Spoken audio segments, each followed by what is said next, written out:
research with other primates, especially other hominids. Hominids are humans, chimpanzees, bonobos, orangutans, and gorillas. I share more of my DNA with a male chimpanzee than I do with a female human. And that's not just me personally, that's everything. So I think we can learn from studies in other primates. Jerry and because you'll never pull this apart if you just look at human data. You will debate nature, nurture endlessly. You cannot resolve this question if you look only at data in humans. Jerry Alexander, who was then at Yale, was the first to come up with the idea of giving the same choice to monkeys. Give monkeys a choice of playing with dolls or trunks. And her findings have since been replicated in a different species of monkeys by Kim Wallen and his colleagues at the Yerkes Private Research Center in Atlanta, and also by Dr. Wrangham studying chimpanzees. Here are the monkey data. The female monkey slightly but not significantly prefers to play with a doll rather than a truck. The male monkey substantially prefers to play with the dull gray truck rather than with the colorful plush doll. You could try to invoke the social construction of gender to explain this finding in monkeys. You'd have to assert that the monkey in authority is saying to the juvenile monkey, "Now, son, don't let me get you playing with no doll." But this does not happen. Researchers who conducted this work find that the monkeys in authority are paying no attention to the choices made by the juvenile monkeys. They're not interested. It doesn't make any difference whether you conduct the study in the colony or in isolation. It doesn't matter. Now, the social construction of gender can be invoked here to explain the difference across species. Here are the monkey data, and here are the human data. The main effect, the preference of the juvenile male to play with a dull gray truck rather than a colorful plush doll, is more pronounced in our species than it is in monkeys. Why? Well, you can reasonably invoke the social construction of gender to explain that difference across species. Or as Dr. Melvin Connor at Emory has said, describing this finding, comparing across species, he sums it up in 3 words: culture stretches biology. The main effect, the preference of the juvenile male to play with a dull gray truck rather than a colorful plush doll, has to be hardwired, because it is conserved across the primate order. We find it in 2 species of monkeys, in chimpanzees, and in humans. So that is clearly a hardwired effect. The effect is more pronounced in our species than in monkeys, because, as Dr. Connor has said, culture stretches biology. The social construction of gender exaggerates, or exacerbates, if you like, this hardwired innate difference. But we still haven't explained the main effect. Why is it the case the juvenile males, whether human, chimpanzee, or monkey, why is it the case that they greatly prefer to play with a dull gray truck rather than with a colorful plush doll? That's Dr. Alexander's key finding. She was the first to demonstrate it, and she was also the first to propose a plausible explanation. And it is her explanation that many teachers have found very useful in constructing boy-friendly pedagogy, which is half of what we're talking about this morning, boy-friendly pedagogy. So it's worth a moment to consider Dr. Alexander's explanation.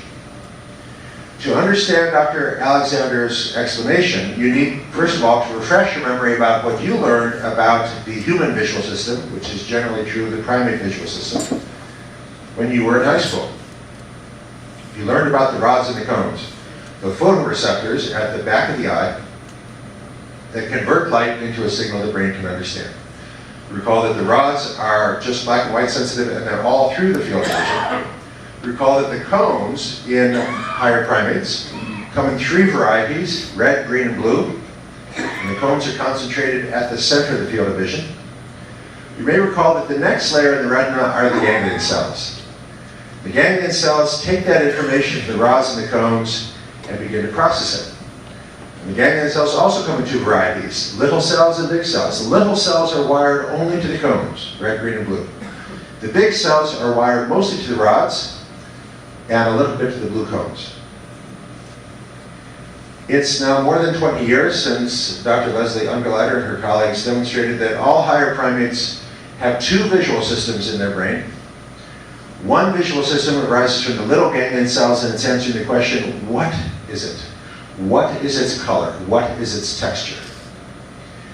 The second visual system arises from the big ganglion cells, and it's answering the question, where is it going? How fast is it moving? Two visual systems, magnocellular and parvocellular. Where is it going and what is it? So this is an old slide Dr. Pascal Rakic and his colleagues, Yale University School of Medicine, 1997, mapping out the visual system, showing that the little ganglion cells go to the parvocellular division of the lateral geniculate nucleus in the thalamus, and then onto Brodmann area 17 in occipital cortex.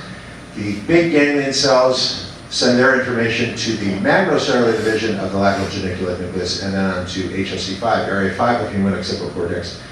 Two visual systems processing information in parallel. One visual system devoted to what is it, what is its color, what is its texture. The other visual system devoted to where is it going, how fast is it moving.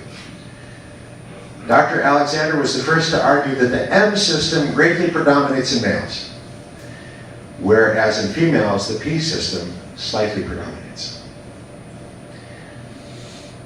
And again, some of these links are in your handout, many of these links are in your handout. Now, when Dr. Alexander first made that argument 11 years ago, it was a conjecture, it was a hypothesis. But in the past 11 years, a great deal of research has been published that provides strong support for her hypothesis. So, for example, Katrin Amunds and her colleagues in Dusseldorf, Germany, taking slices through human brain, find if you look at HOC5, that area of the brain devoted to the M system, you can just take a slice of human brain, hold it up to the light, and with the naked eye you can say without error whether that piece of brain came from a man or a woman. Because the difference in organization of HOC5 is so dramatic between the sexes, there is no overlap between the distributions. It's a very dramatic difference. And that link is in your handout. Dr. McGibbon and his colleagues, doing cognitive studies in adult men and adult women, have the subject looking at a screen, and there's an object on the screen which is changing in color, in speed, and in direction. And then the object vanishes, and the subject is asked, at the moment the object vanished, what was its color, what was its speed, and what was its direction? Women do much better than men at identifying the color. Men do better than women identifying the speed and direction. Why do juvenile females slightly prefer a colorful plush doll over a dull gray truck? Because it has a more interesting color and texture. Why do juvenile males, whether they are human, chimpanzee, or monkey, greatly prefer a dull gray truck rather than a colorful plush doll? Because it moves. Because it's got wheels. It goes kaboom. Now at this point you're thinking, Dr. McMahon made a big mistake here. This workshop is a complete waste of my time. You're thinking, I suppose this might be of some value and interest if I were a neuroscientist interested in sex differences in the visual system. But I'm not. I'm a classroom teacher. And I don't see how all this neuroscience stuff is going to be of any value in the classroom.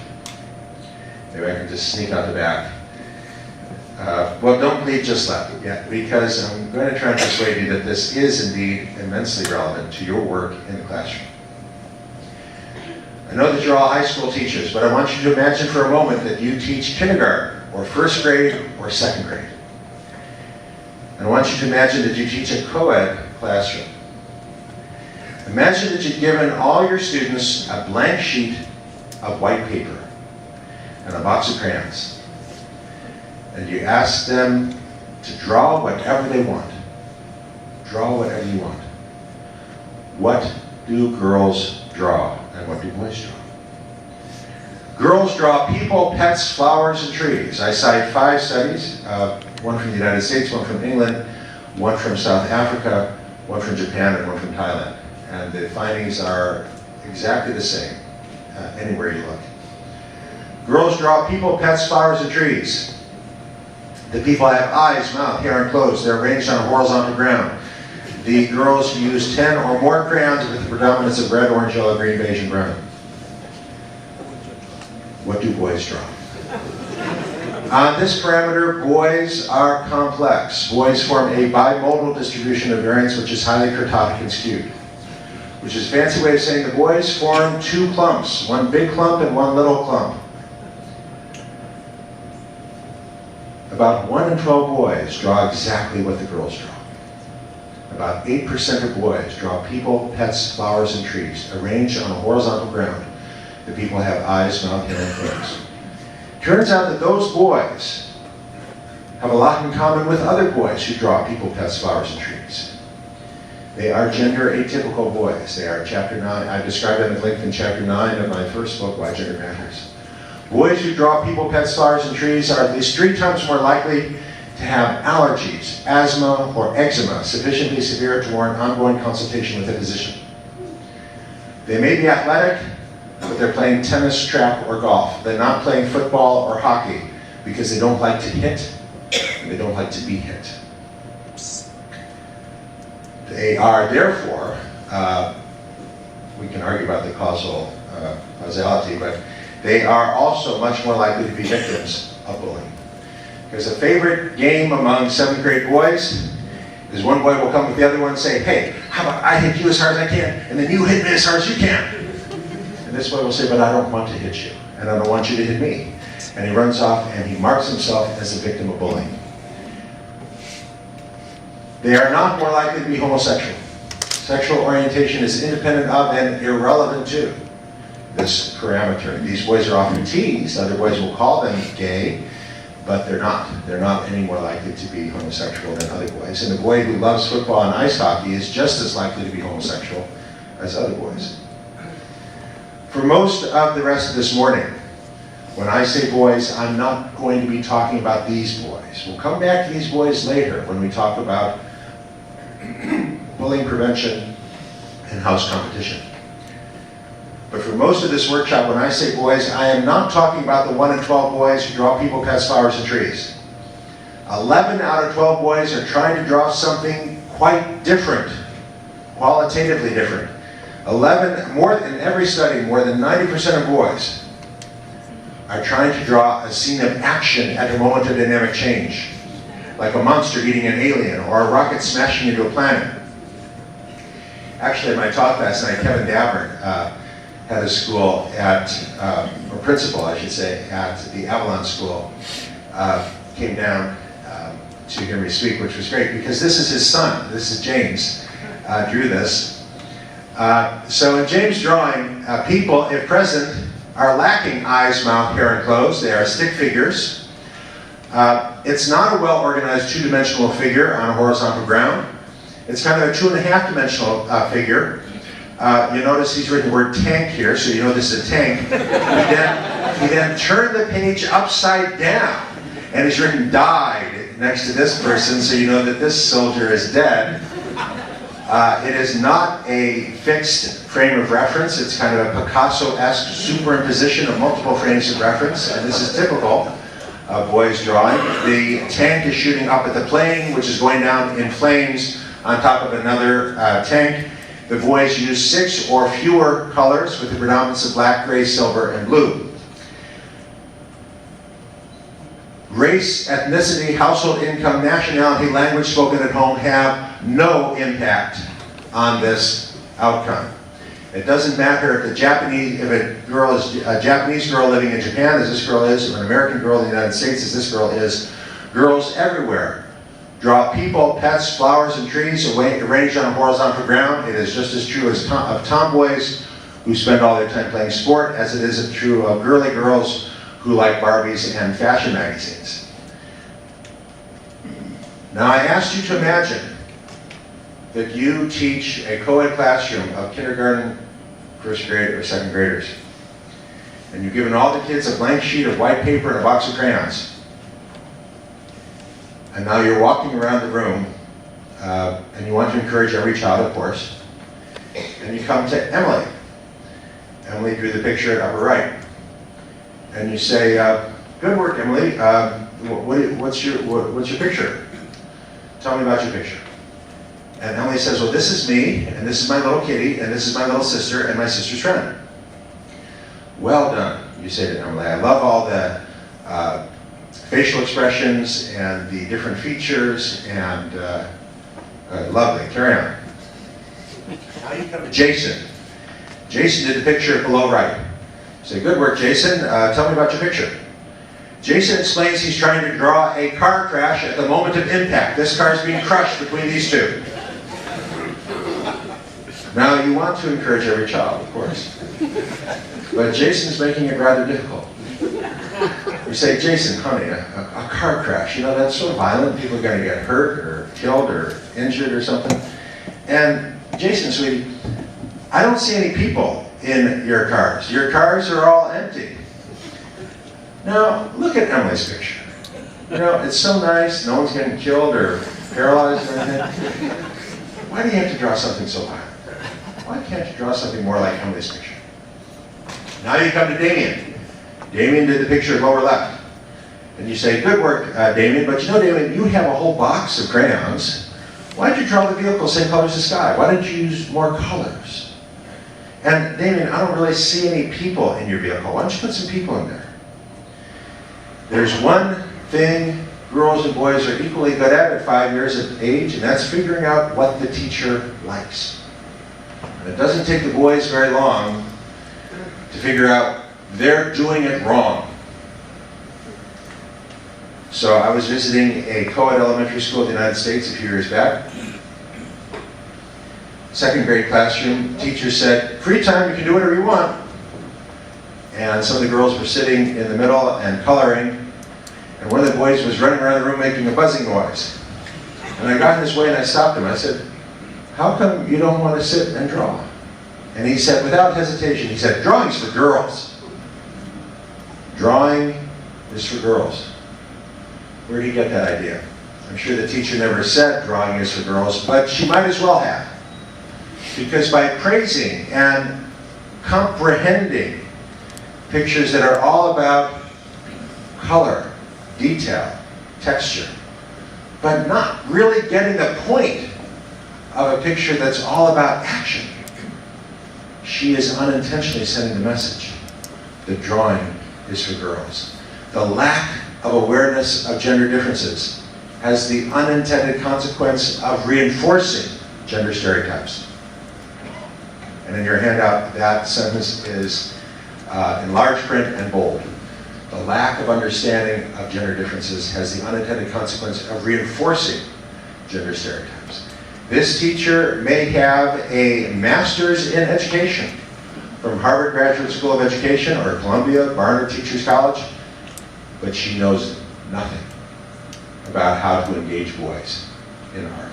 She's received no instruction that is gender specific in an evidence-based way.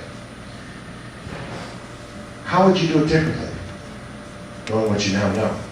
The key is to understand what is the picture the boy is trying to draw and help him to draw that picture better. So if you ask Damien, what's he trying to draw? He wants to make it look like the vehicle's going really fast. So I submit the best practice in this case would be to say to Damien, hey, take your gray crayon and show some sand sticking up from behind the wheels. And take your black crayon and show some stuff flying off the truck bed.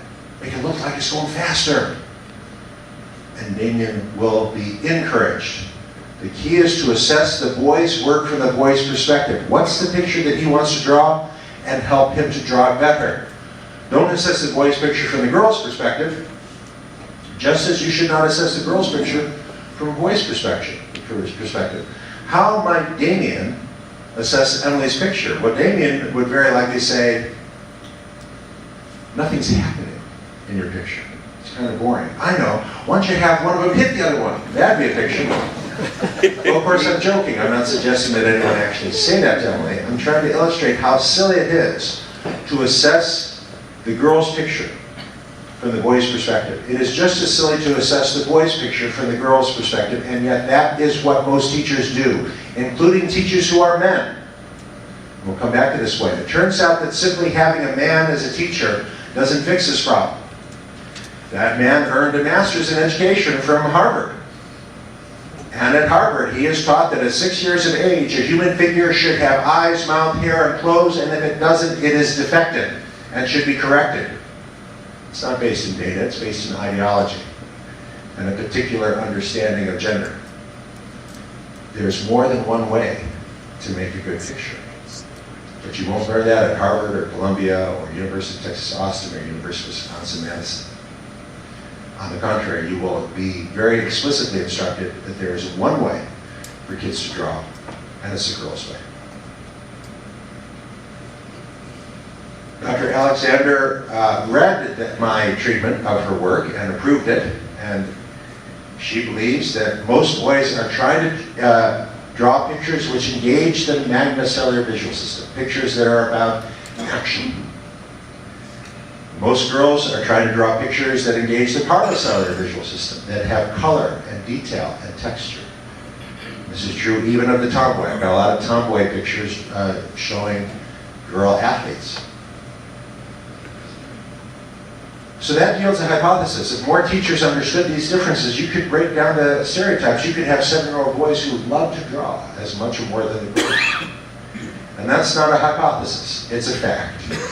So Margaret Paula Olsdottir is essentially a community superintendent in Iceland. She oversees 17 elementary schools, K through 8 in format, across Iceland. And she knows all about Jerry and Alexander, magnocellular, parvocellular. She sent 44 of her teachers and herself to attend a conference I led on this topic in Illinois. Then she sent 60 of her teachers to attend a conference I hosted on this topic in Orlando, Florida. And then most recently, she spoke at a conference I hosted in Houston.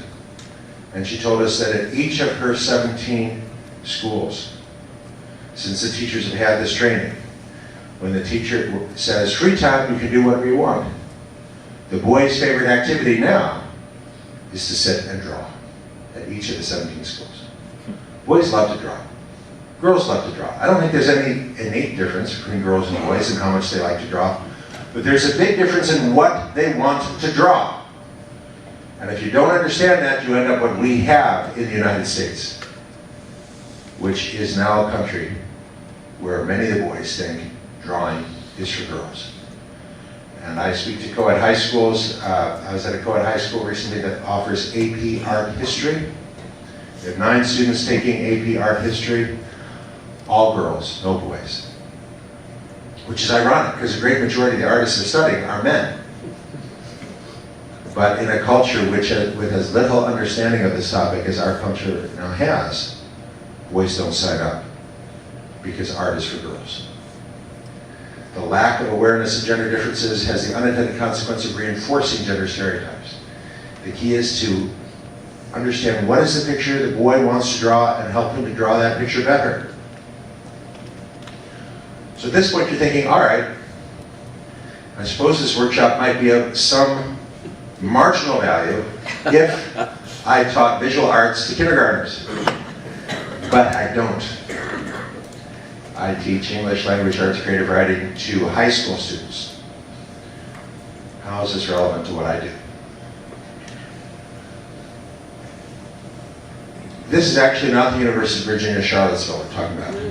I'm talking now about the professional campus just around the Beltway. I'm forgetting now where it is, but it's Falls Church, right, University of Virginia Falls Church campus. Which actually a few years back had an instructor who was interested in this topic and was actually sharing Jerry Ann Alexander's work.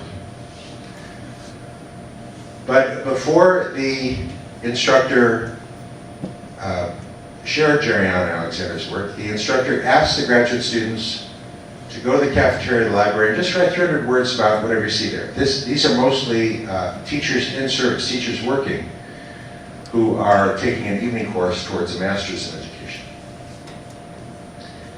But before the instructor said anything about Jerry Ann Alexander, just asked everybody to go to the cafeteria of the library, just Scribble down 300 words about what you see there, and we'll pass the essays around. Every woman provided lots of detail about things she saw. The paint was fading, the carpet was frayed, the food was cold, the lighting was too dim. But in this group, it turned out every man wrote about some action he'd observed. These two guys were arguing about the football game. Then this girl came in, she was being chased by this other guy. He was trying to kiss her, she was trying to push him away. At first I thought it was sexual harassment, but then she started like giggling, so I figured it probably was non-sexual harassment.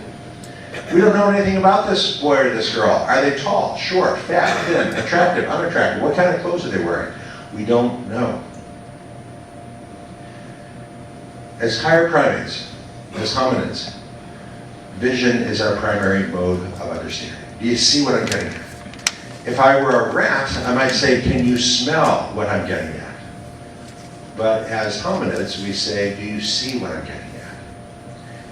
And we now see that girls and boys perceive slightly different worlds. And those differences in perception significantly influence how they read and how they write. So I have visited now more than 40 schools across Australia on 6 different trips. My first trip to visit Australian schools was 2006, when I visited schools in Sydney, Melbourne, and Brisbane. And I learned a great deal on that first trip. I learned about things I'd never heard about before, like the Zimbabwean diaspora, a phrase I had never heard before that first trip, and which I don't believe I've ever heard outside of Australia. Many of you that know that Zimbabwe, formerly known as Rhodesia, for most of the 20th century was run by rich white farmers who had enormous plantations, tens of thousands of acres. Then in the 1990s, and especially in the year 2000, those rich white farmers were told they'd have to leave. Their land was being taken by the government without compensation. They were free to leave the country if they wanted to, but if they did, they'd have to leave all their valuables and all their money behind. Those would also be taken by the government without compensation. The majority of the rich white farmers chose to leave the country. So you have these families accustomed to generations of wealth and privilege, leaving the country with nothing but a few suitcases filled with clothes. And for a variety of reasons, the majority of these refugees, as they are now properly called, went to Australia. And the school I visited, which was a co-ed school in Brisbane, the assignment was to write a story about a kid your age. You're a 13-year-old girl, write a story about a 13-year-old girl. But you weren't born and raised here in Australia. You were born into one of these wealthy white families 13 years ago. Came to this country in the year 2000, write about what your life is like now in 2006.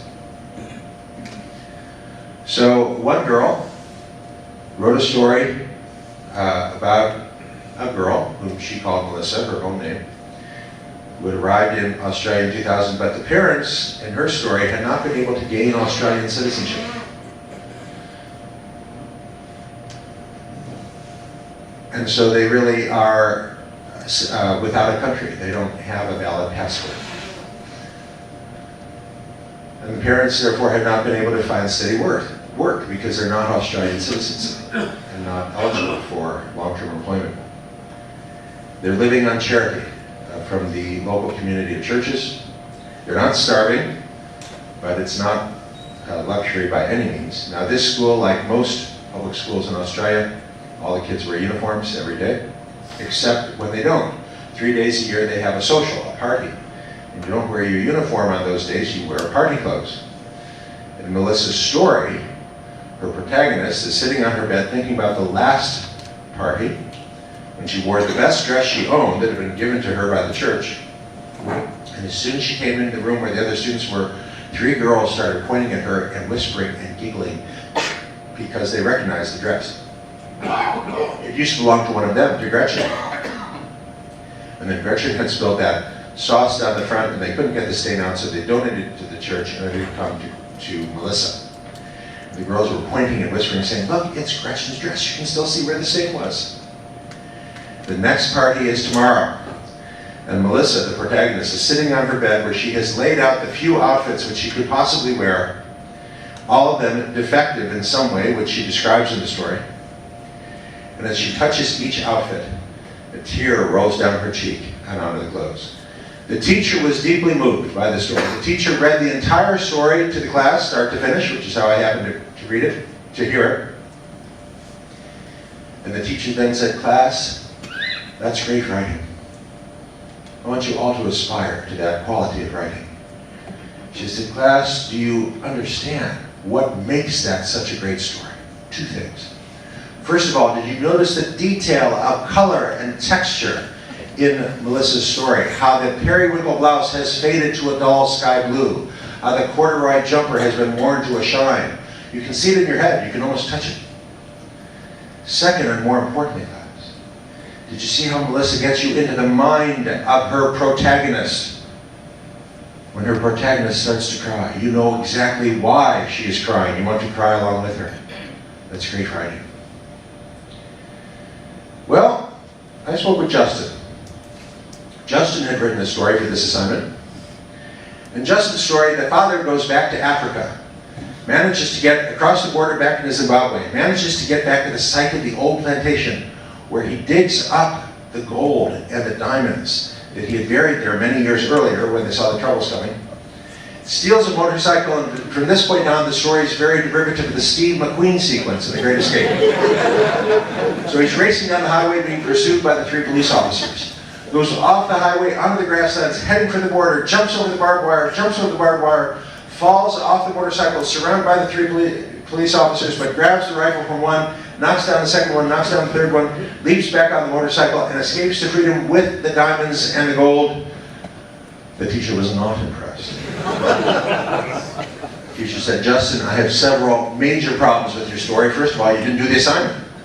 The assignment was supposed to be to write about a boy your age living here in Brisbane. You didn't do that. You wrote about the father going back to Africa, but that's not my big problem. My big problem, she said to Justin, is that I know nothing about your protagonist.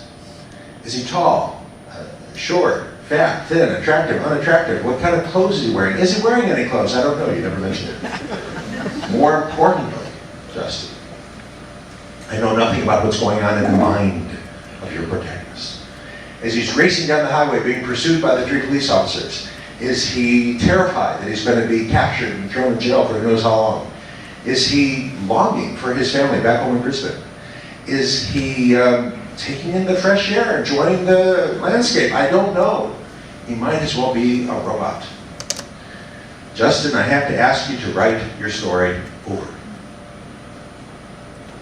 Good creative writing, and by good here I mean genuine, honest, comes very close to the core of who you are as a human being. Justin doesn't want to write a story about feelings and colors and textures and clothes. Or as Justin said to me in his own words, his exact words, he said, "I already wrote my story. If she doesn't like it, that's her problem." Justin proudly took a 0 for that assignment. He proudly took a 0 for that assignment. He's not going to pretend to be somebody he's not just to please the teacher. The lack of awareness of gender differences has the unintended consequence of reinforcing gender stereotypes. Because this teacher, like most teachers, has received no formal training in sex differences in the kinds of stories girls and boys want to tell, she's got one more boy who's decided that creative writing is for girls. How would you do it differently? Again, the key is to understand what is the story the boy wants to tell and help him to tell it better. Don't assess the boy's story from the girl's perspective. You should not assess the girl's story from the boy's perspective. What would happen if we were to assess Melissa's story from Justin's perspective? We would say, well, Melissa, what you've written is not a story. A story has to have action. There has to be a plot. Something actually has to occur between the beginning of the story and the end in order for us to call it a story. Melissa, the action of your story consists of a girl sitting on her bed for a few minutes, touching her clothes, and crying. That's not in itself a story, but you might encourage her. You could say, what you've written could be a scene from a really good story. You do have the kernel of a great story here. Remember how your protagonist noticed 3 girls mocking her and making fun how she gets a gun and goes and shoots each of the 3 girls. That would be a story. Well, again, I'm joking. I'm not seriously suggesting that you do this. I'm trying to illustrate again how silly it is to assess the girl's story from the boy's perspective. It is just as silly to assess the boy's story from the girl's perspective. And yet that is what many teachers do, including teachers who are men, because that's what they were taught when they earned their master's or doctorate in English from Harvard or Columbia or University of Texas Austin or University of Wisconsin-Madison. They were taught that good writing means lots of adjectives. But if you reflect for a moment, you can see that's one kind of good writing. It's not the only kind. Ernest Hemingway would get very low marks in an American school today. He didn't use a lot of adjectives. There's more than one way to write well. The real mission of the teacher of English should be to help the student to find their unique voice. And that's exactly what is not happening in most American schools with regard to voice and writing. Help him to write the story that he wants to write. Restate adjectives as participles or as subordinate clauses. Be generous in the use of hyperbole. Instead of his feet smelled awful, how about his feet smelled so awful the flowers wilted and died as he walked past. Now, I didn't create any of these examples. That particular example comes from Denise Scott, who teaches at Clemmy Ross James Elementary School in Tampa, Florida. Public school, serving a diverse neighborhood. And we have 4 years of data on her. Boys enter her classroom scoring on the 28th percentile on the district assessment of writing. After 1 year with her, they're scoring at the 60th percentile on the district assessment of writing. She has no smaller class size and no other resources than other teachers have, but she is a great teacher of boys. And we can learn from her. And we have to, because the schools of education don't know this and don't teach it. In the first book of The Hunger Games, the author, Suzanne Collins, describes a cat having a mashed-in nose, half of one ear missing, eyes the color of rotting squash. She could have used an adjective. She could have said goldenrod eyes, but she didn't. She restated the adjective as a subordinate clause, eyes the color of rotting squash. That's boy-friendly writing. And boys love The Hunger Games for a variety of reasons, one of which is that the writing is very boy-friendly, but not many adjectives. What's the plot of The Hunger Games? The central plot of The Hunger Games is a teenage girl who is loved by 2 boys and she has to choose between them.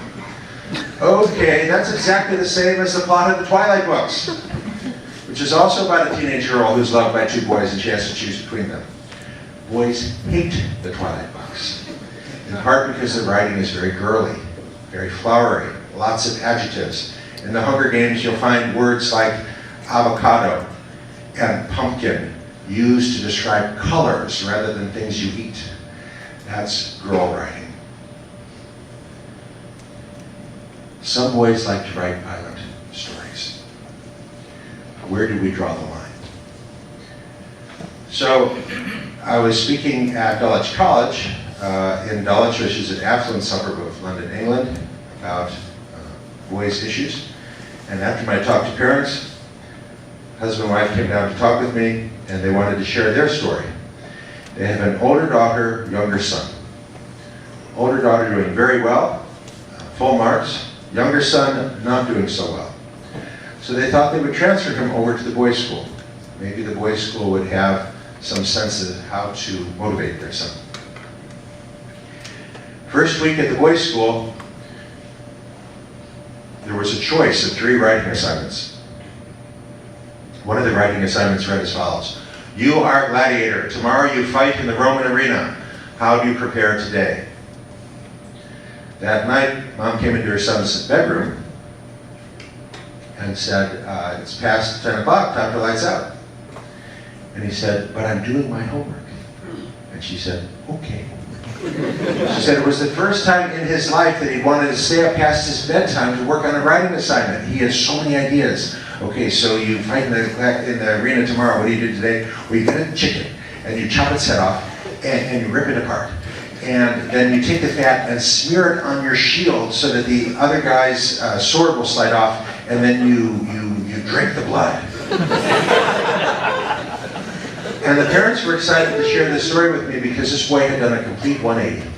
In 1 year's time, he'd gone from being a boy who didn't like school to being a boy who loved school. A boy who hated to write became a boy who loved to write. But surely some writing is out of bounds. Where do you draw the line? That's where I'm going to pause. Questions, comments, thoughts that any of you have about anything that I have said so far. I like to take questions throughout rather than waiting to the end. Yes? Yeah, just getting to Matt's question, she said, boys like to draw, and it seems like in my classroom, they like to draw penises. Just not sure how to go with it. Right. Okay, excellent point. So your colleague is saying, okay, what about art? If you let boys draw whatever they want, some will draw penises, some will draw naked women. Where do you draw the line? You have to be very explicit. Because as I mentioned to parents last night, there has been a collapse of American culture. American culture used to teach kids, and 50 years ago, the Andy Griffith Show taught kids what was expected of boys, that boys were expected to be gentlemen, and that being a gentleman means being kind and courteous, not offensive, responsible. That instruction is now completely absent from American culture, and in its place, we have Akon, 50 Cent, Eminem, Justin Bieber, Miley Cyrus, Lady Gaga, who most emphatically teach kids that being disrespectful and being offensive is cool. That is contemporary American culture. So nothing can be taken for granted. So if you're teaching art, you have to be very explicit about what is in bounds and what is out of bounds. And genitalia and the female breast with nipple exposed are out of bounds. And you have to say those words. You have to be very explicit and not as a joke, because how are boys supposed to know? No one is born knowing this. You have to be taught. But we no longer teach boys, not in the United States. And so the job falls to you. And your predecessors 20 years ago didn't have to do this, but you must. You have to be very explicit that you can draw whatever you want within bounds. And we'll go into more detail about the violent aspects, what is permitted and what is not, about what's in bounds and out of bounds. But certainly as far as sexuality goes, genitalia and female breasts are out of bounds. Other comments, other questions? Yes? You made the observation that the boys like to engage the M system of their visual part of their brain, and the girls more the P system, the color, what does it look like, and so on and so forth. And that perhaps it sounded like that was one of the things that made them sort of neurologically distinctive, right? And so the boys are trying to engage this, the girls are trying to engage this, and we see that throughout development, right? So is there any evidence, has there been research that would suggest that perhaps there's something even more primitive than the visual part of the sensory input, or perhaps what goes on cognitively in development, that the visual is just a reflection of that? No. My short answer to that is no, there isn't. My assessment of the literature is just the opposite of where I think you're going. On cognitive processes, there's very little difference between girls and boys. Girls and boys do not think differently. In terms of computation and in terms of cognition, very little difference. Now, I do have a whole section on arithmetic, on algebra, and on geometry, which we're not going to get to today. And the pedagogy is different. The best way to get boys excited about arithmetic and algebra is very different from the best way to get girls excited about arithmetic and algebra. But that turns out to be a matter of motivation, not a matter of cognition.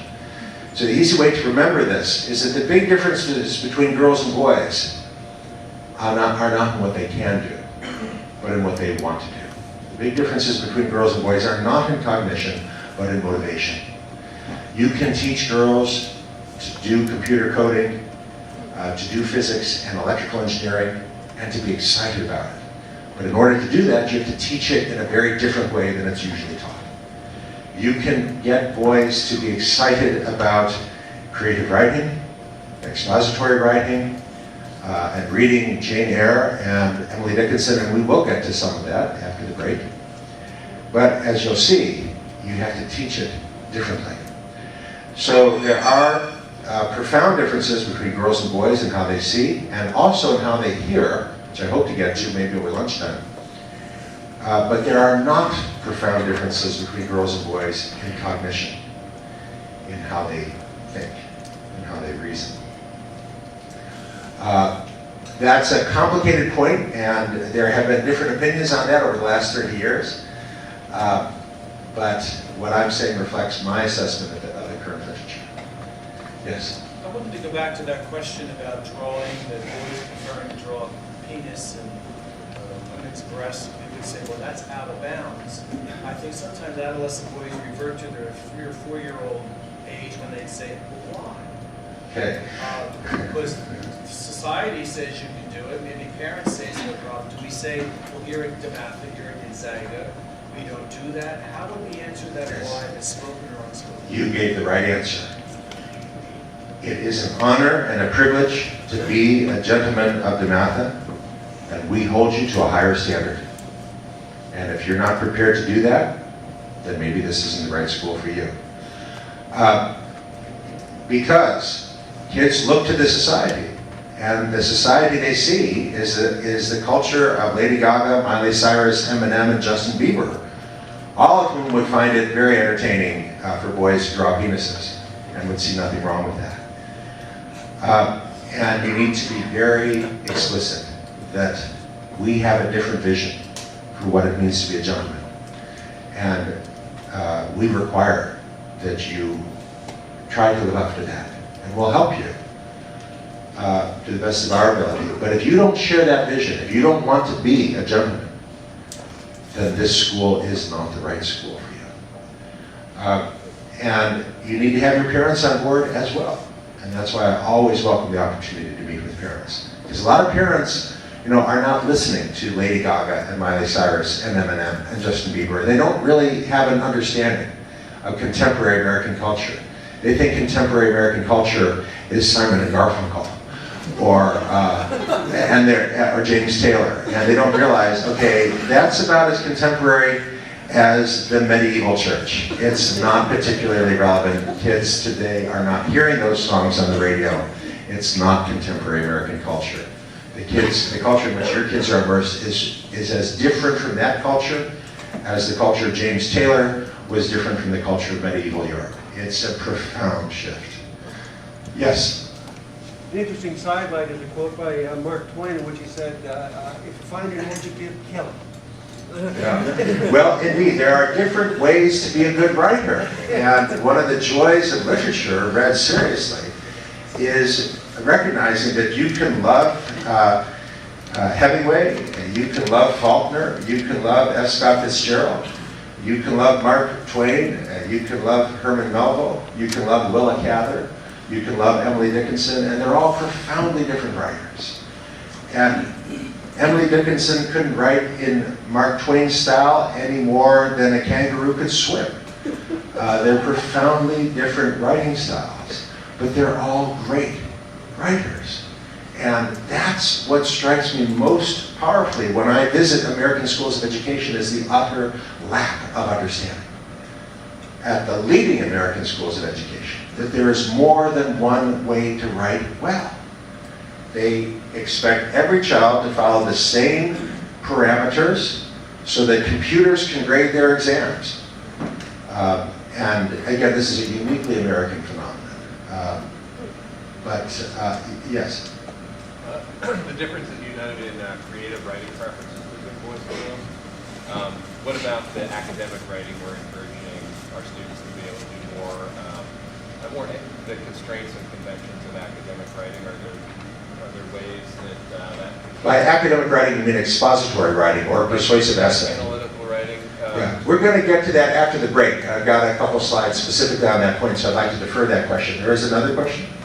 So when you're talking about the types of creative writing stories that boys and girls tend towards, I think I'm okay with the really like the teacher's criticism that we get inside the pedigree and the school. And I think that one of the gifts that trying to do creative writing or gifts that these give us is the ability to get outside of our own heads Yeah. into somebody else's. Okay. And just to like throw in the note that you made, the criticism that you had of the teacher this time at Lord applies. They're writing from a student's perspective. It's not something a boy wants to deal with. And that seems to me is sort of a moral failing on his part, his responsibility. Well, we're going to get to the Lord of the Flies after the break, but I want to address your main question, which is a very good question, a very important question, which is, look, great writing should get you into the mind of the protagonist. And this boy's story about the father going back to Zimbabwe doesn't do that. So what's wrong with the teacher correcting him on that point? The key is to be age appropriate. Now, we don't have time today to go into all the brain research, but the key finding of the world's largest studies of brain research, most importantly, the one being done just up the road on 355 in Bethesda, the National Institutes of Health, which is the world's largest study of brain research in children and adolescents, finds that girls don't reach full maturity in terms of brain development until about 22 years of age. Boys don't reach full maturity in brain development until about 30 years of age. And so that explains a lot. He was 5 years old when the study started, he's now 24. And what you find is huge differences in the trajectories of brain development. Boys are in blue with 95% confidence intervals above and below. Girls are in red with 95% confidence intervals above and below. Girls reach the inflection point, which is roughly the halfway point in brain development, just before their 11th birthday. Boys, not until their 15th birthday. It's more than 2 standard deviations of difference separating girls from boys. Sex differences between adults are very small. It's comparatively easy to get adult men to talk about how they might feel if. What is an adult? As I said, an adult is a woman over 22, a man over 30. Dr. Jay Gee, the lead investigator at the NIH, spoke at a conference I hosted in Illinois, the same one that Margaret Ollesdottir sent 44 of her teachers to. And Dr. Gee tried to make a joke out of his finding that men don't reach maturity until 30 years of age. He said, Hertz and Avis have the best neuroscientists. What he meant by that was that in many states, if you're 24 years of age and you want to rent a car, you're going to pay a surcharge, sometimes of hundreds of dollars, because you're 24 rather than 25. Dr. Gee asked us to contrast a 24-year-old man with a 64-year-old man. Who has better eyesight? Who has faster reflexes? Who's better hearing? Well, the 24-year-old does much better than the 64-year-old on each of those parameters. And yet Hertz and Avis are going to charge that 24-year-old a few hundred extra dollars, and not the 64-year-old. Why is that? He said, because Hertz and Avis understand that the 24-year-old is not an adult. That 24-year-old boy is still a boy who wants to impress his friends by driving 150 miles an hour down a city street. Who wants to impress the girl sitting with him by driving way over the speed limit, not realizing that she's not impressed, she's annoyed. He doesn't realize because he's not a mature adult, he is still a boy. How long can you sit still, be quiet, and pay attention? There's no difference between adult men and adult women on that parameter. An adult man can sit still, 30-year-old man can sit still, be quiet, and pay attention for the same length of time as a 22-year-old woman. But if you compare a 6-year-old boy with a 6-year-old girl, you find the 6-year-old boy can sit still, be quiet, and pay attention for only about half as long as a 6-year-old girl. At 15 years of age, you find that the 15-year-old boy can sit still, be quiet, and pay attention for only about 70% as long as the average 15-year-old girl. Success in the classroom means doing what is developmentally appropriate. And what is developmentally appropriate varies as a function of age and sex. And most American educators receive no instruction on this point. And we teach the same subjects in the same way to both girls and boys, and the result is boys who regard poetry and creative writing and art as girls' topics, and girls who regard computer science and physics and electrical engineering as boys' topics. And they're mistaken. But you can't blame them, because the lack of awareness of gender differences as the unintended result of reinforcing gender stereotypes. It's common to find a 7-year-old boy who absolutely has to stand, bounce up and down, and make buzzing noises in order to learn. As one teacher said to me, when he sits down, his brain shuts off. It is unusual to find a 30-year-old man who absolutely has to stand, bounce up and down, and make buzzing noises in order to learn. Sex differences diminish as a function of age. Sex differences diminish as a function of age. They're much larger at 15 years of age than they are at 30 years of age. But attitudes are formed. And that boy has formed attitudes about creative writing and poetry and art that those are girls' subjects. And by the time the boy comes to your school, those attitudes are hardened. And so your first job is to change the attitude, to engage boys, to get boys excited about art, creative writing, and poetry. And I'm trying to share strategies I have learned from other boys' schools to do that. As I said, sex differences in ability are small and diminish as a function of age, but sex differences in motivation remain large. As I said earlier, the big differences between girls and boys are not in what they can do, but in what they want to do. So, as I mentioned last night, 30 years ago, there was this notion that girls have better verbal ability and boys have better spatial ability. By the late 90s, it was clear that was false. There are no innate differences in verbal or spatial ability. Dr. Janet Shibley Hyde at the University of Wisconsin-Madison, the key researcher making that point, which has now been replicated many, many times. There are no innate differences in cognition between girls and boys.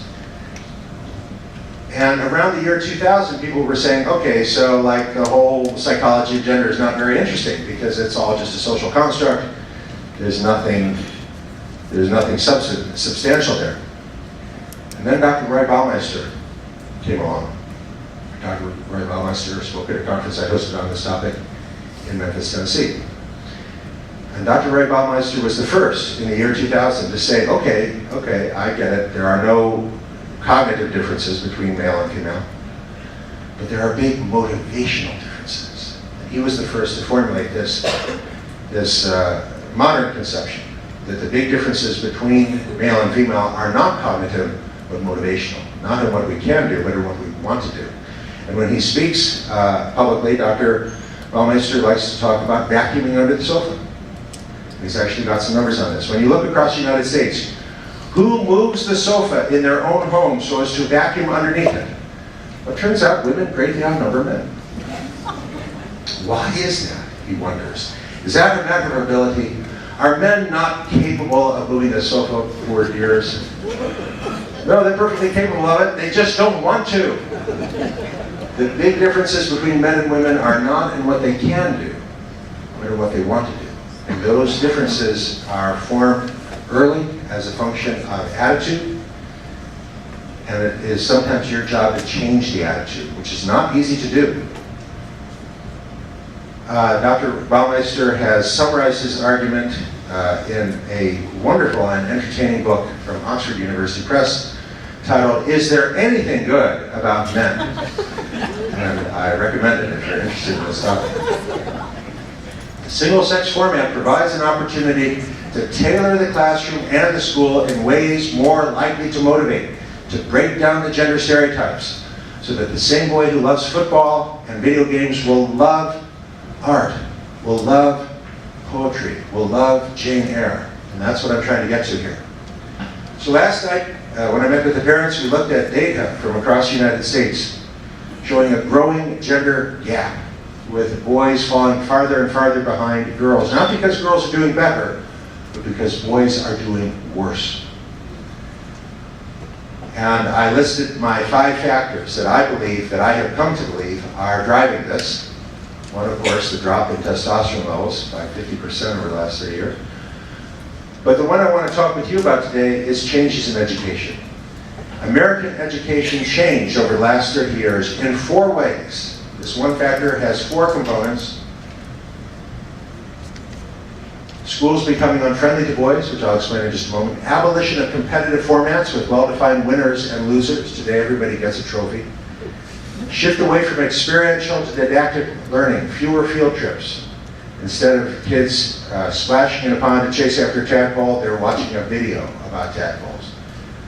And acceleration of the early elementary curriculum, which we're not going to talk about today. I want to focus your attention on schools becoming less friendly to boys. Does your school allow students to throw snowballs at one another on school grounds? No, they don't. And this is not confined to this school or even to American schools. I've done a great many events at schools across Canada. I'm going to read you a paragraph from the York Region District School Board. This is just north of Toronto, Ontario. Quoting from the policy manual, for safety reasons, throwing or kicking snow in any form is forbidden. Snow is to stay on the ground at all times. Students are aware of the dangers and consequences may result in suspension. And this is Canada.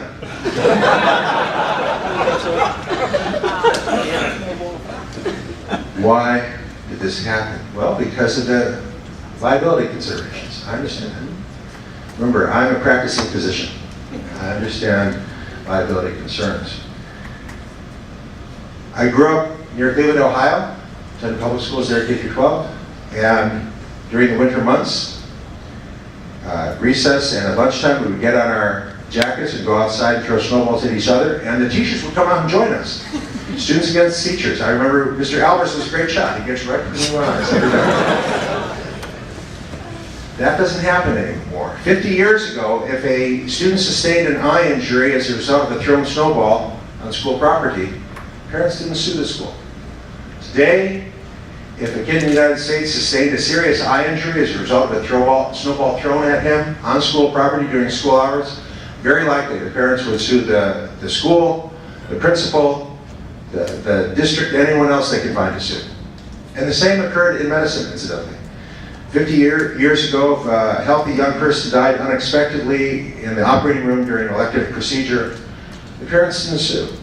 But today, if a healthy person dies unexpectedly in the operating room during an elective procedure, very likely the parents will sue the surgeon, the anesthesiologist, the hospital, and everyone else they can find on the chart.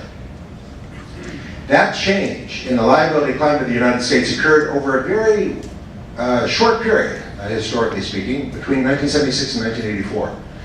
And if you're old enough to remember that era, you remember all the newspaper articles and magazine covers about the great malpractice crisis, the great liability crisis. As all of a sudden Americans started to sue people like doctors and hospitals and schools that they never used to sue before. And so schools had to respond, administrators had to respond to the change in the liability climate. So I visited a high school chemistry lab and to observe the classroom. And the teacher said, Dr. Sachs, you gotta put goggles on.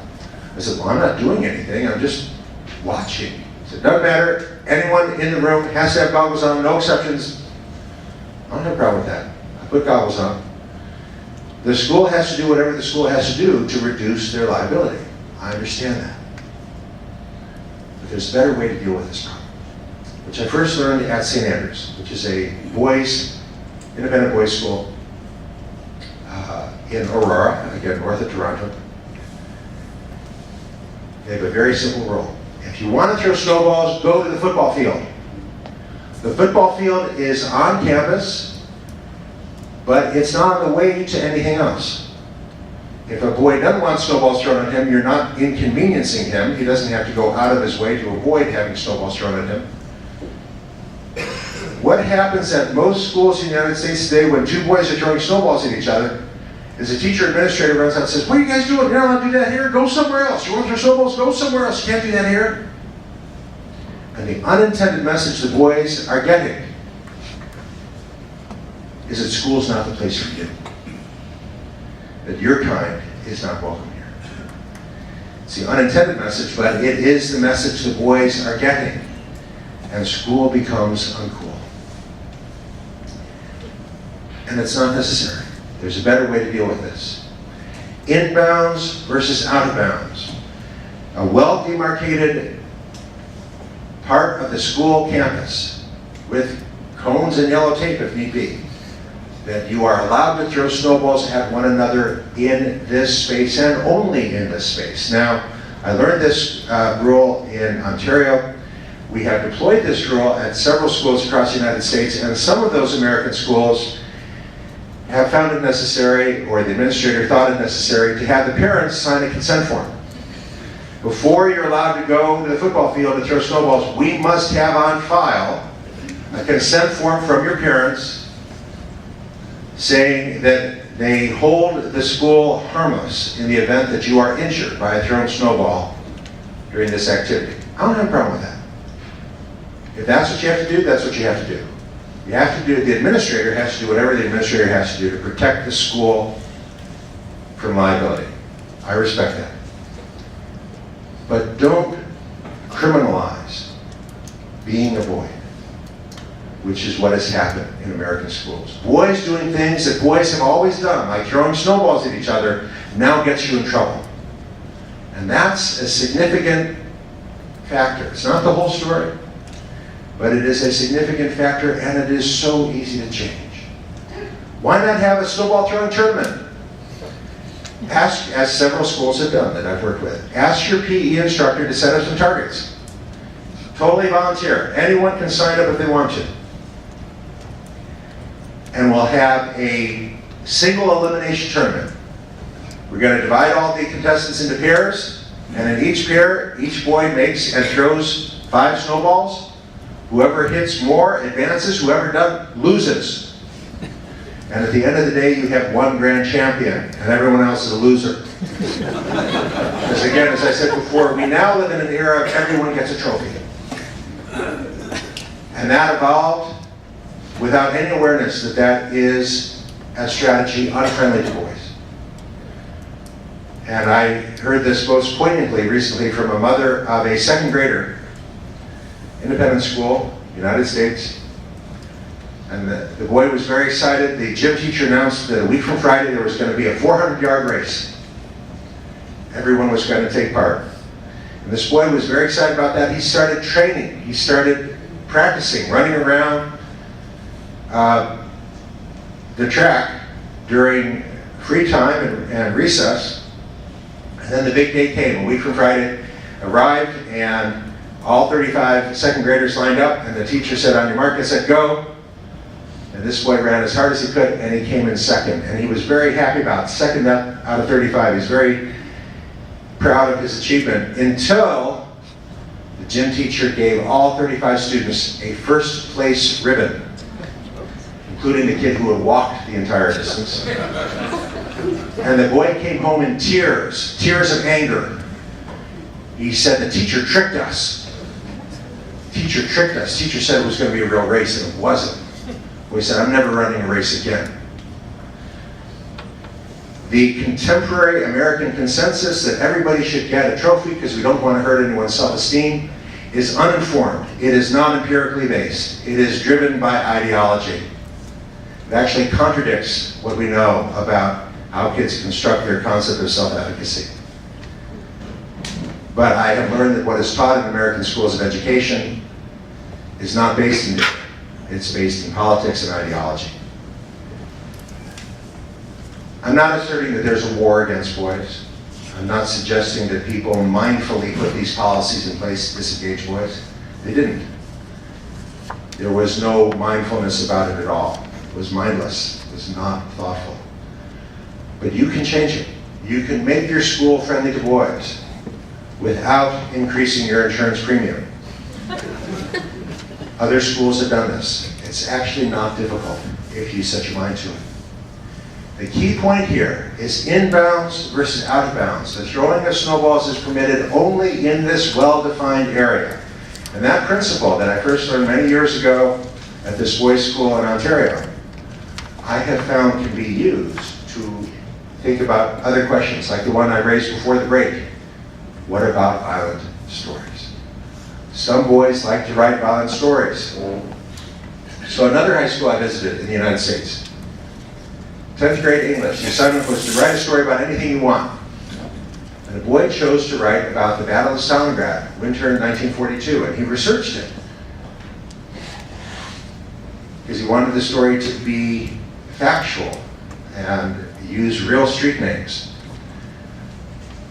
And the boy wrote a story from the perspective of a Russian soldier patrolling the streets of Stalingrad. And the soldier is ambushed by a German soldier. And the Russian soldier fires his rifle at point-blank range at the face of the German soldier.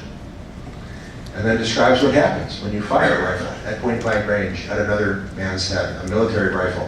What happens is that the head explodes. A piece of eye goes this way, a piece of chin goes this way, a piece of brain goes that way. This boy was suspended from his high school.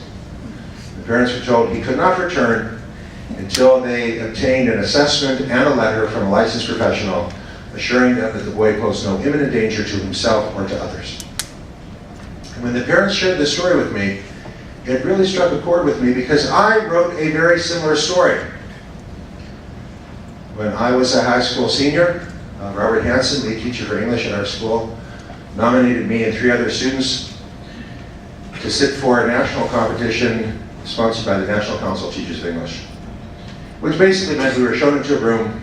Project gave each of us a blue book and said, you have 45 minutes, write a story. About anything you want. I wrote a story about East German refugees trying to escape to West Germany. Now, there's some very young people here. I need to explain that Germany was once divided into two. And there's East and West, and the East Germans weren't allowed to go to West Germany. But in my story, I imagined some East Germans who did want to go to West Germany and who were going to try and escape across a minefield in the middle of the night. And they're running across the minefield, and one of them steps on a mine, which blows off his left leg to the hip and his right leg below the knee. So now he has no feet. He's crawling west across the minefield. And the East German guards, of course, have seen this and are moving the flashlights around trying to find him and shoot him, and they're firing their weapons. The West German guards are calling out to him and encouraging him. Of course, they're not permitted to go out in the minefield. It would be very dangerous and could precipitate an international incident with East German and West German guards firing at one another. So the West German guards are staying on their side of the border, calling out encouragement, and the man is crawling west. His blood is pouring out of the stumps where his legs used to be, and the bullets are hitting around him, but somehow not hitting him. And he reaches the border, and the West German guards grab him to take him to hospital, and just as they lift him up, he dies. The end. My own mom died in September 2008, and going through her papers after her death, I found that she had kept the award certificate that the NCTE sent to our home in 1977, awarding me their highest honor in creative writing. Boys doing things that boys have always done. Writing stories about traumatic amputation and violent death, throwing snowballs at one another, now gets you in trouble. That's what I mean when I say American schools have become unfriendly to boys. And it accomplishes nothing. Boys who write stories about the Battle of Stalingrad or about East German refugees are not more likely to be violent in real life. You do not in any way decrease the risk of bullying or violence by prohibiting boys from writing stories about Roman gladiators or World War II. Inbounds versus out of bounds. Generic and classic violence is in bounds. By generic violence, I mean violence which is intrinsic to that genre of writing. If you're writing a story about Roman gladiators, there will be blood. There will be knives and battle axes and decapitations, because that's what happened in Roman gladiatorial combat. If you're writing a story about the Battle of Stalingrad, there will be blood, because that's what happened at the Battle of Stalingrad. Violence is intrinsic to that genre. But personal and threatening violence is out of bounds.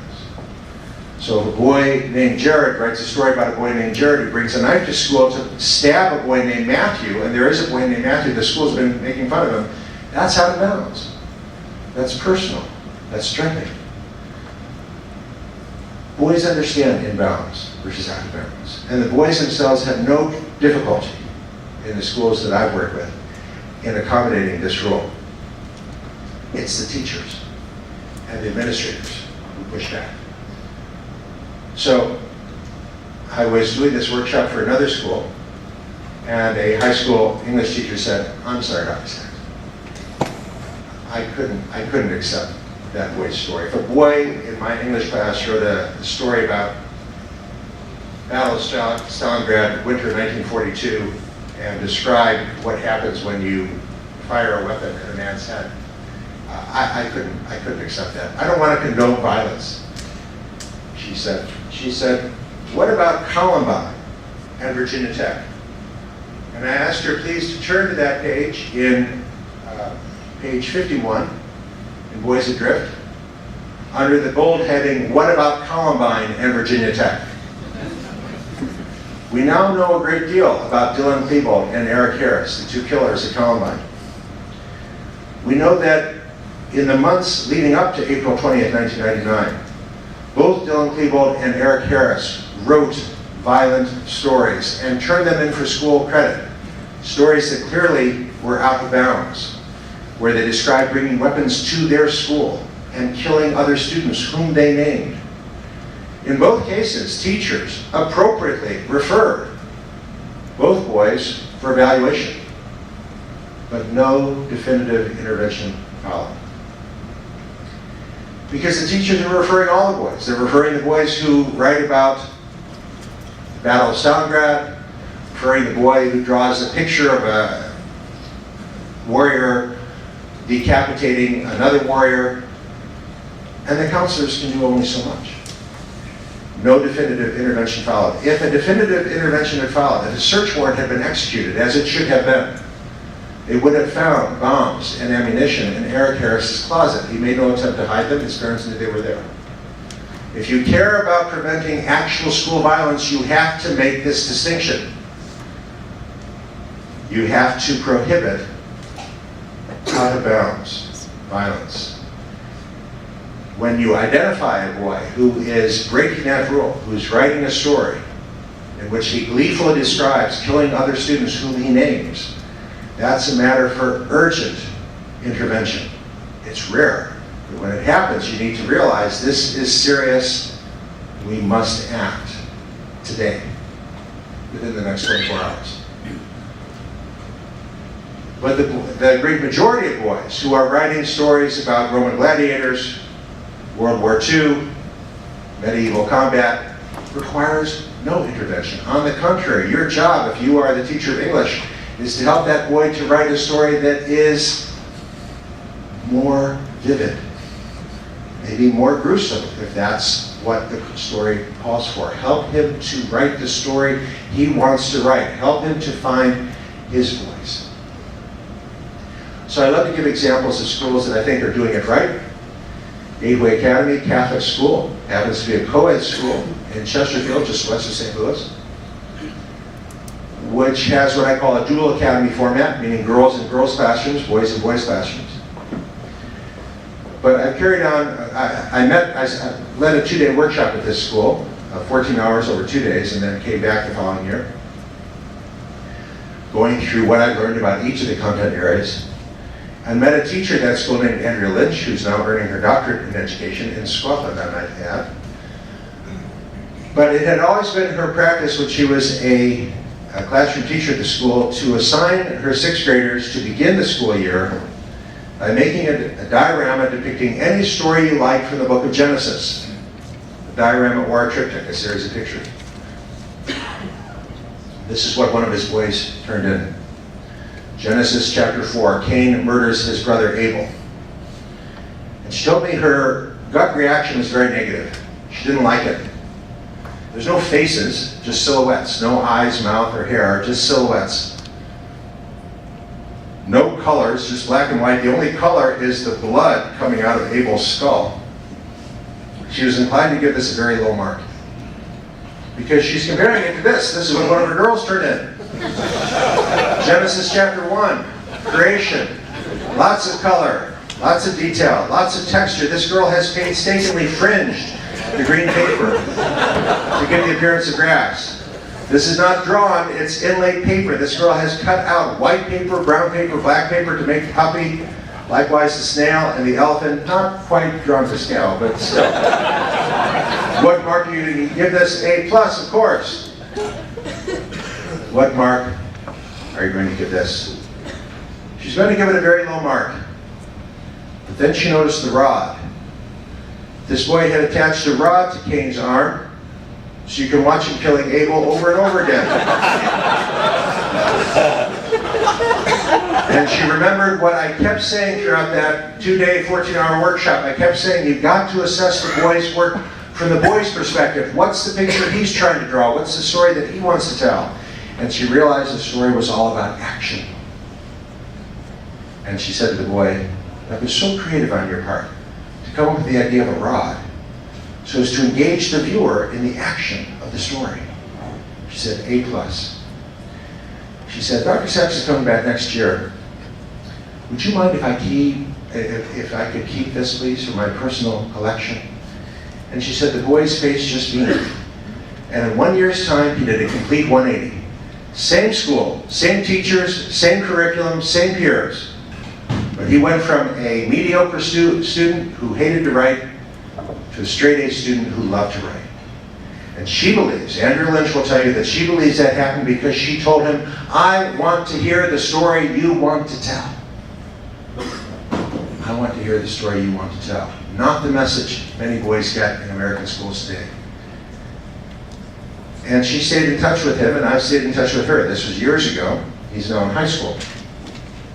And more recently, his parents offered him a choice of summer camps. They said, we can afford for you to go on any one of these 7-day sleepaway camps. Here are some pamphlets you may choose.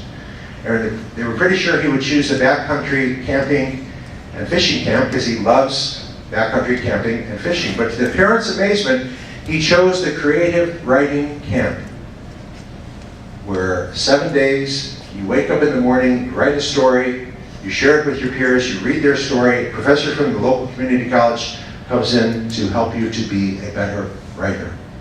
And this is a boy who loves hunting and fishing and violent video games.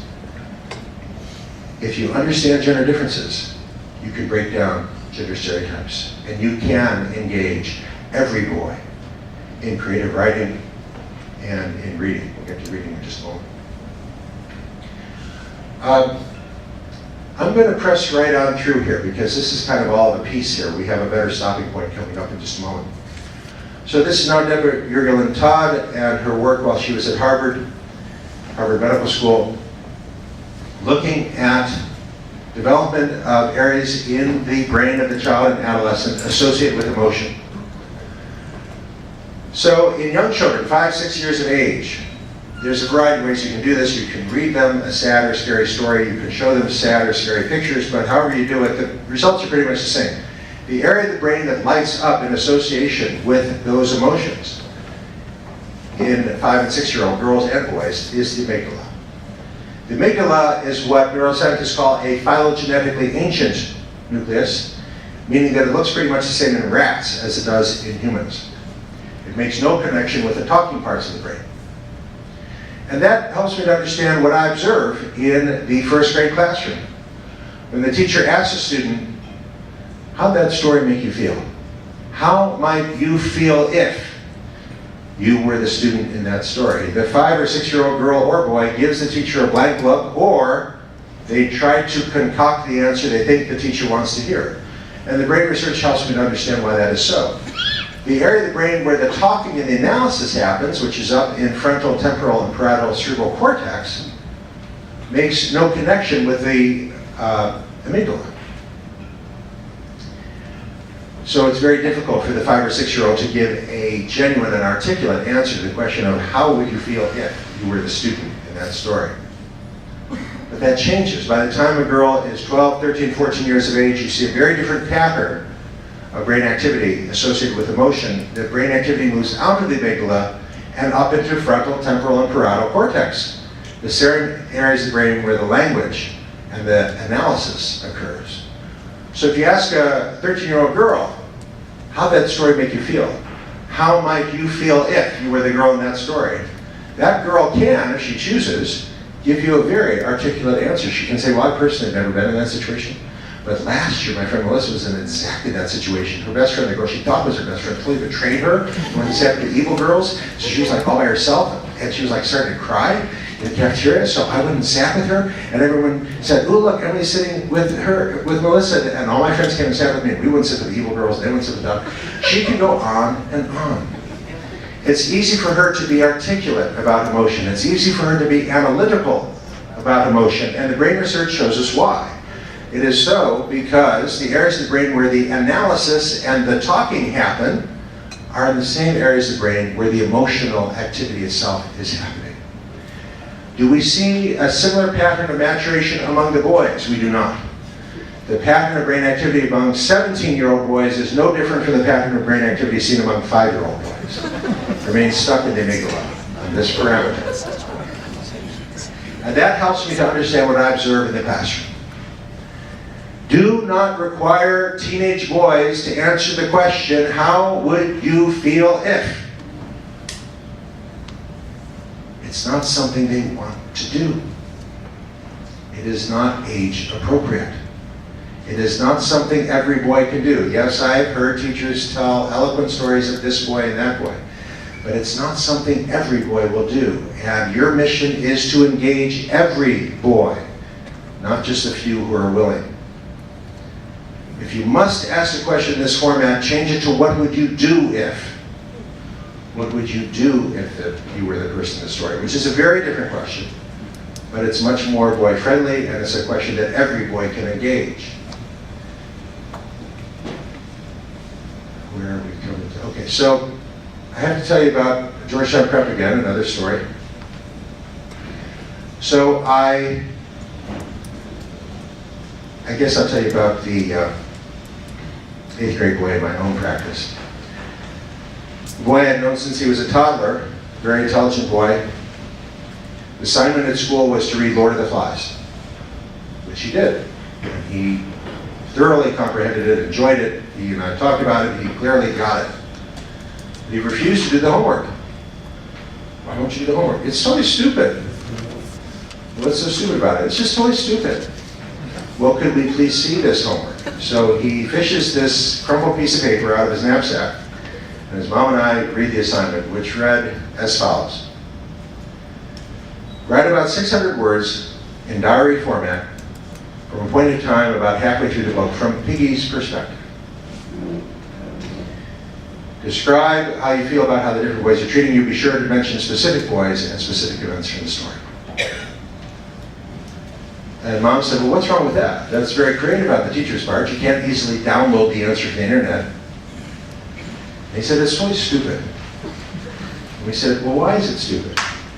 He said, look, I'm not some pathetic fat geek who can't even pick his own nose. If I was on that island, I'd smash that boy's face in myself. Asking teenage boys to write essays about how they might feel if they were the pathetic geek loser does not teach empathy. Not to teenage boys, not to most of them. It is not age appropriate. I already mentioned that a much better strategy, if you really want to teach empathy, is to have the boys go and live with the people with whom you want them to empathize. But not to sit and write essays about how they might feel if. What that does is teach boys that doing the homework is for girls. So when I was at prep, on one of my visits, Ben Williams, the lead teacher for English, it just so happened was teaching Lord of the Flies to his 9th grade classroom. He was not asking them to write essays about how you might feel if you were Piggy. He divided the boys into teams of 4. And each group of 4 had to create a map of the island showing where all the main events of the story took place. Where was the body of the dead parachutist found? Where is the Lord of the Flies? Where is the Castle Rock? Where were the ruined shelters?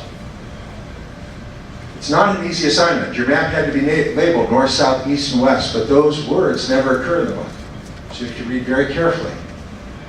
So in the final chapter, you read that Ralph was crouching in one of the ruined shelters as the rays of the setting sun illuminated his face. That tells you the ruined shelters had to be on the west side of the island. They couldn't be on the east side because the mountain would block the rays of the setting sun. And then you can interpolate and extrapolate back. There were 16 boys in the classroom, 4 groups of 4. And every boy was engaged. It's a diverse school, as I'm sure you know.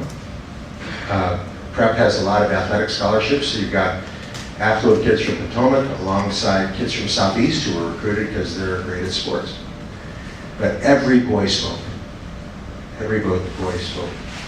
Most of them more than once. They were very engaged. So one boy said, well, you know the body that did parachute, because the maps were all different. The boys had to prove why their map was right and the other maps were wrong. And one boy said, well, you know the body that did parachutists had to be up here on the mountain, because on page 169 it says after they found the body that did parachutists, they came down to the beach. Another boy immediately interrupted. He said, yeah, but on page 19 it says the beach was 4 miles long. So it didn't have to be over there on the mountain, it could have been over here on the mountain. Every boy spoke. But I was not impressed. This was one of the very first schools I visited back in 2001. And after the boys had left, I said, Mr. Williams, Lord of the Flies is a book about how civilization is a thin veneer easily rubbed off, and underneath it we're all savages. That's what the book is about. It's not a primer in geography or map reading. Don't you think you have shortchanged the boys? Because instead of actually talking about what the book's about, they've been debating points of geographical inference. And he said, well, I understand where you're coming from. Now, I should mention, this was 2001. A big company in Texas called Enron had just gone bankrupt. And it was a big story. A lot of people had lost their savings. He said, but these boys are learning a useful task. They're learning how to deconstruct a text, how to see whether what is said on page 163 can be made to reconcile with what's on page 19. He said, that's a useful skill. He said, imagine if more Enron shareholders had that skill. Perhaps an Enron shareholder might have said, the bar graph on page 74 really cannot be made to agree with the summary statement on page 12. It is a useful skill. It's at least as useful as sitting around in a circle talking about how you might feel if you were Piggy. Your mission is to engage every boy in the classroom. I submit that best practice if you're teaching Lord of the Flies is to offer 2 assignments.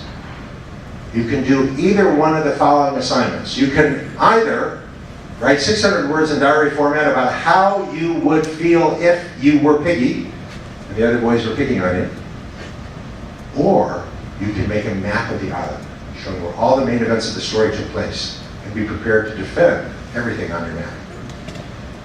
And let kids choose. Boys are not homogeneous. There's great variation among boys, and we touched on that briefly. We'll come back to it later.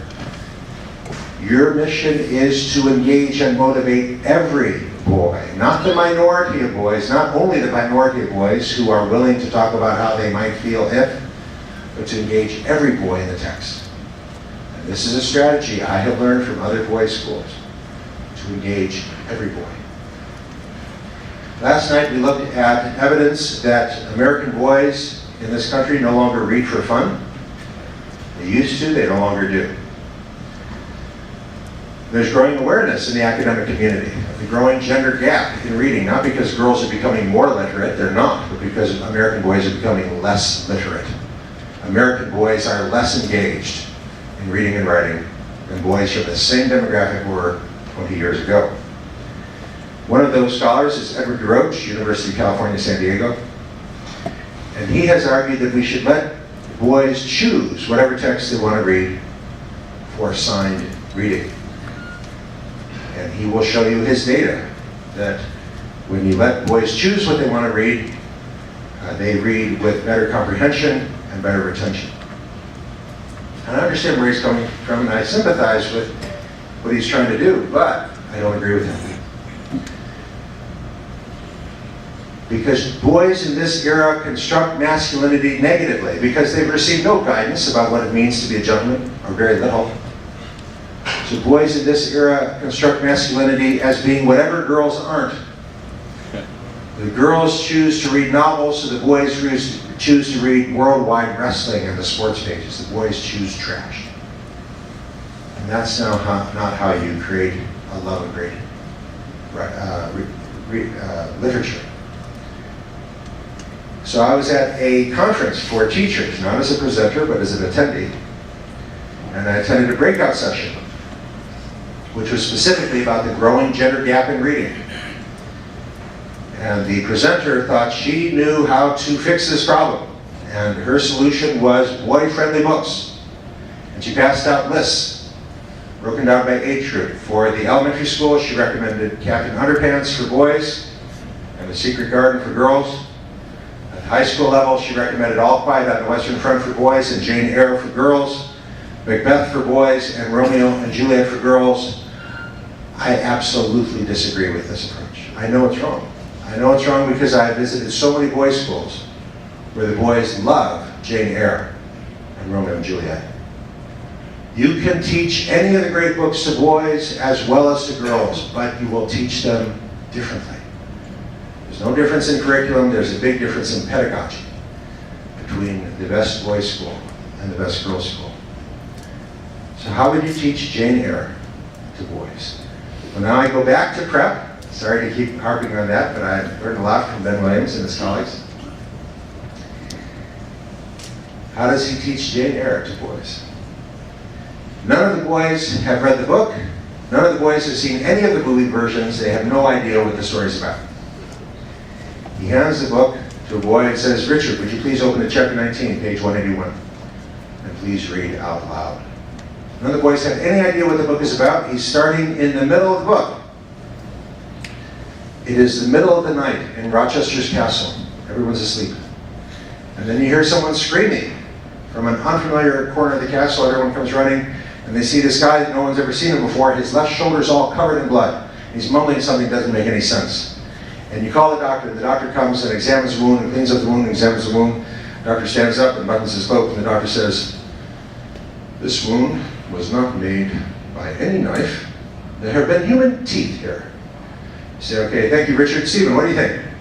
Why would somebody use their teeth to rip open a guy's shoulder? Why not use a knife? Be more efficient." And Stephen says, "Well, maybe you didn't have a knife." You say, "Okay, thank you, Tyrone. What do you think? Why would somebody use their teeth to rip open that guy's shoulder?" And Tyrone says, "Maybe a crazy person." Ah, very interesting. Let's write this down.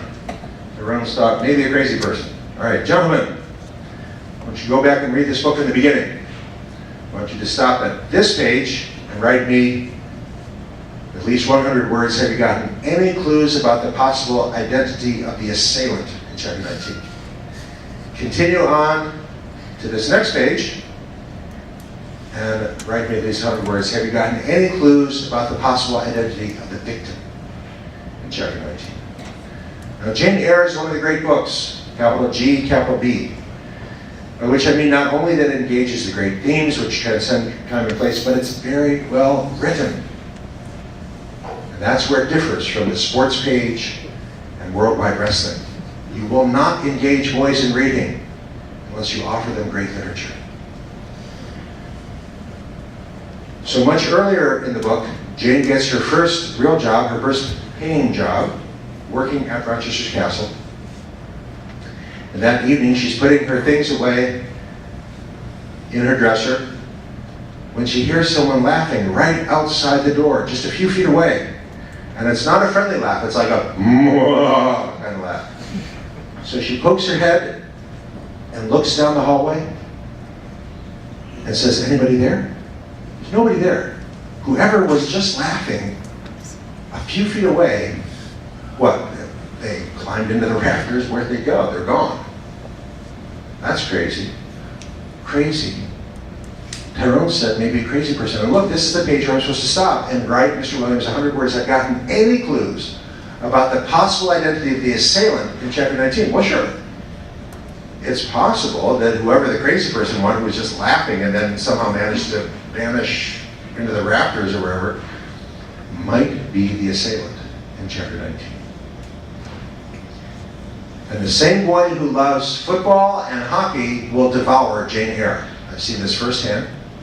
You get to chapter 19, you know exactly who the assailant is. It's the crazy woman who was laughing much earlier. But there's still so many unanswered questions. She's obviously criminally insane. She already tried to kill Rochester. She already tried to burn the place down. Why does she continue to have free run of the castle? Why do they lock her up somewhere? What's going on? And what's going on with Rochester's actions? His actions don't make any sense. And as I said, the same boys who love football and hockey and video games will devour Jane Eyre, will finish the book, will tell you it's one of the best books they ever read. Ben Williams' strategy, starting in the middle of the book and then going back to the beginning, is not a strategy created by Ben Williams. When you get home this evening, I want you to open the well-worn copy of Homer's Iliad that you keep on your nightstand. Open to the beginning. How does Homer begin the Iliad? Does he begin at the beginning with Helen of Troy and Paris and Menelaus? No, he begins in the middle of the story. The Greeks have been besieging Troy for 10 years. You don't know why. They've been besieging Troy for 10 years, but the war's come to a halt because Achilles, the greatest of the Greek warriors, doesn't want to fight anymore. He's mad at Agamemnon about a girl, so he won't fight. And he's the best of the Greek warriors, so none of the Greeks will fight. So they're all just sitting there. And his friend and cousin Patroclus says, hey, how about if you lend me your armor and I'll go out and fight? Everyone will think it's you. We could get the war going again. Would that be okay? You start in the middle of the story and then go back to the beginning. Very common strategy in the epics of antiquity. It has a name. In medias res. In the middle of things. If you want to engage a young male audience, you start in the middle of things and then go back to the beginning. Hollywood screenwriters know this. In Mission Impossible, third installment, the first thing you see, the first thing you saw in the movie theater, the first thing you see when you pop in the DVD after you get through all the previews, before the credits, before the music, black screen, and then you see the bad guy, played by the late Philip Seymour Hoffman, pointing a gun at the wife of the Tom Cruise character. The Tom Cruise character is bound to a chair. He's facing his wife who's bound and gagged.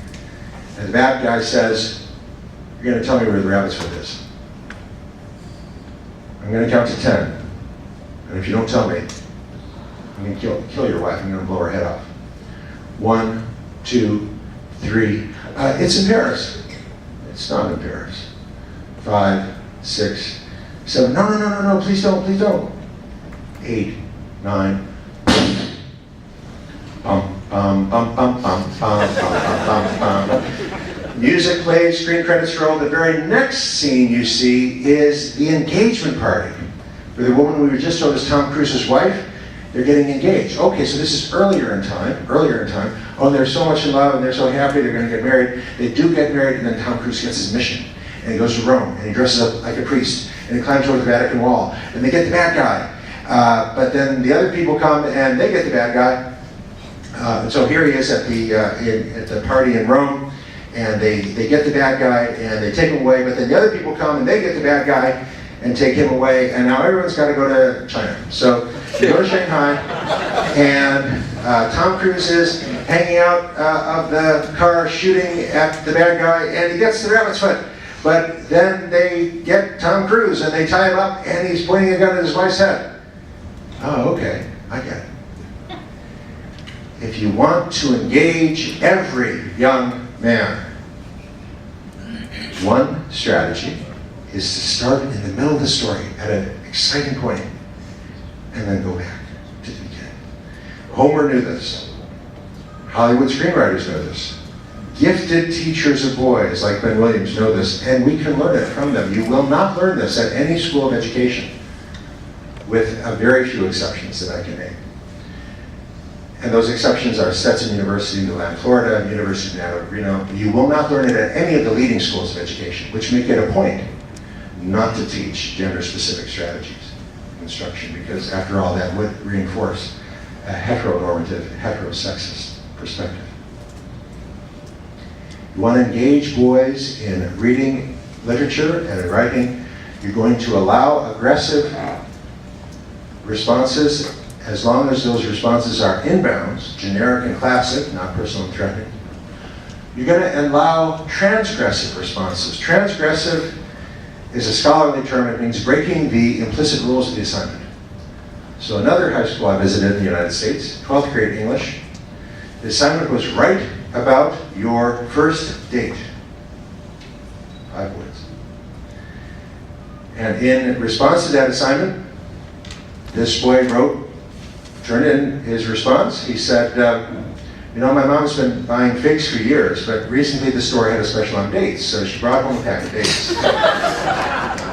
And, you know, it doesn't look anything like a fig, but it tastes a lot like a fig. He says, you know, my first date, yeah, it was okay, but you know, I never really liked figs much to begin with, so I think my first date will be my last date. The teacher gave him a 0.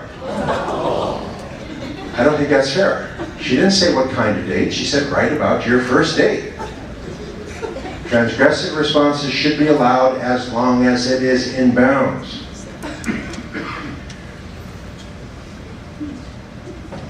So I'm sure many of you know Frank McCord, his first book, Angela's Ashes, his second book, Tis, his third book, Teacher Man, about the 30 years he spent teaching English in New York City public schools.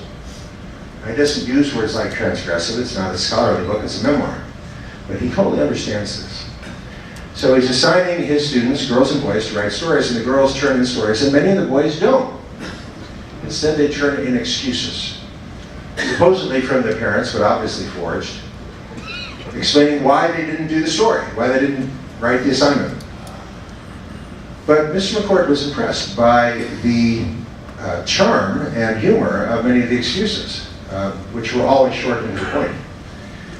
So he decided to ask all his students to write an excuse. He told them one day, I want you to write me all an excuse. They said, excuse for what, Mr. McCord? He said, well, imagine that I assigned you to write a story and you didn't do it. Write me an excuse explaining why you didn't write the story.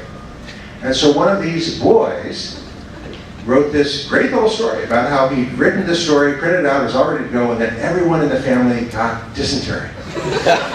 And it was an unusual kind of dysentery that seemed to work on the plumbing and the sewer system to make it all work in reverse. So brown stuff is coming bubbling up out of the toilet and onto the hallway, and they run out of the house and slam the door shut behind them, and this brown stuff is oozing underneath the front door, and the health department has come and put yellow tape all around their house. And he says, I'm promising you, I did write this story, it's in there somewhere, floating.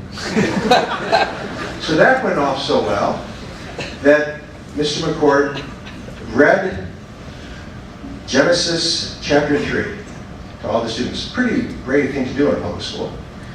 Adam and Eve in the Garden of Eden. And then he asked all the students to write an excuse to God in the voice of either Adam or Eve. And so one of these boys who'd never written a story before writes this great little story in Adam's voice. He has Adam say, hey, when we first got here, I thought this place was cool, and I thought that girl was pretty.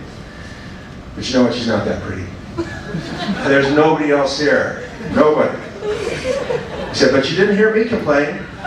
Okay, so you want to know what happened? Here's what happened. I was sitting off by myself, okay, not making any kind of trouble. And that girl you put here with me, she comes over to me. And she says, hey, you know that tree we're not supposed to eat from? How about we eat from it? I was like, fine, whatever. If you understand gender differences, you can break down gender stereotypes, and you can motivate every boy to write, and you can motivate every boy to read great literature. I've seen it firsthand.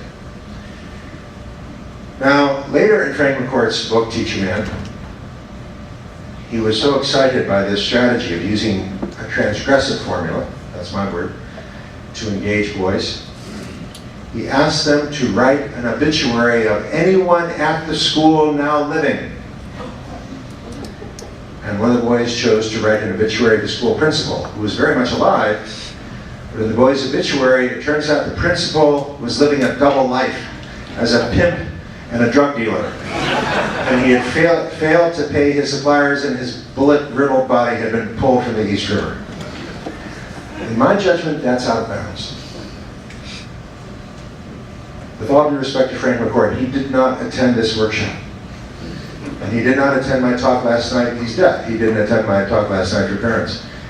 One of the points I emphasized last night in my talk to parents is that American popular culture, the culture in which teenagers live, if they are English speakers in this country, is a culture of disrespect. culture of Lady Gaga, Justin Bieber, Miley Cyrus, is a culture in which kids are taught that it's cool to disrespect your elders. We must create an alternative culture, and we must combat that culture of disrespect, which profoundly undermines academic achievement, particularly for boys. This story is out of bounds. The principal was, as Frank McCourt is the first to say, an upright citizen. He was not a pimp or a drug dealer. And portraying him in that way, in my judgment, is out of bounds. Should not be allowed, should not be encouraged. So that's a slice of my workshop, which is 5 days, 35 hours, where we go through each of the content areas, sharing what I've learned from my visits to schools about boy-specific instructional strategies. We've talked really today only about creative writing and reading. I've got lots of other stuff on arithmetic, algebra, geometry, biology, chemistry, physics, history, social studies, instrumental music and choral music.